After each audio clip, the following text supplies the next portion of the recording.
morning, guys. So we've been reading The Adventures of Huckleberry Finn, and today we're going to talk about making inferences in a text.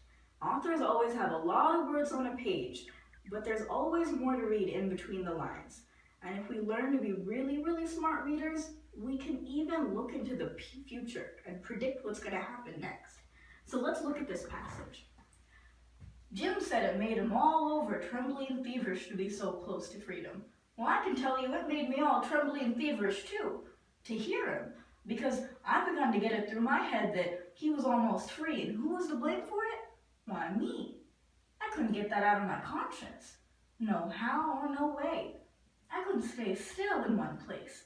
It had never come to me before, but now it did, and it stayed with me, and it scorched me more and more. So when we read a passage, we should be thinking about the personality of the character.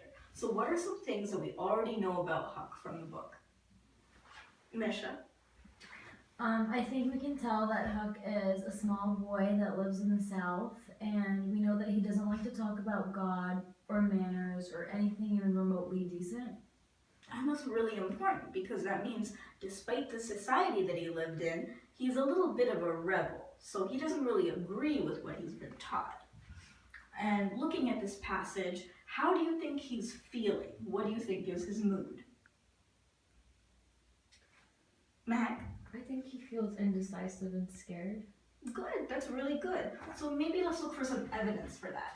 So he says that he feels trembly and feverish, that he couldn't get it out of his conscience, he couldn't stay still in one place, and that it scorched him more and more. These are all examples of anxiety. You know that he's definitely very conflicted with the decision that he has to make. So now we should also be thinking of questions on our own while we're reading that have to do with potential outcomes and things that could happen from here on out. So maybe we should ask the consequences. What would happen if Huck did turn Jim in, and what would happen if he didn't? Anyone? Rashad? Well, since they're giving prize money, if Huck were to turn Jim in, then Jim would get that prize money, and if Huck didn't turn him in, then Jim would get to be free. Yeah, very good.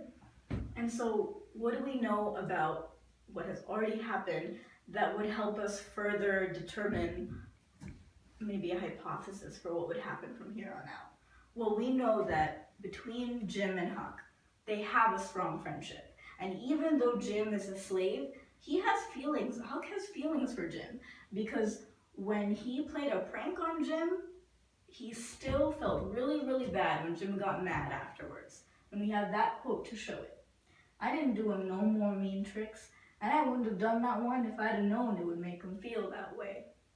This quote from Huck shows a lot of empathy for his friend, which makes us realize that even if he lived in a really strict society that advocated for slavery, he had his own morals and his own friendship with Jim that surpasses that.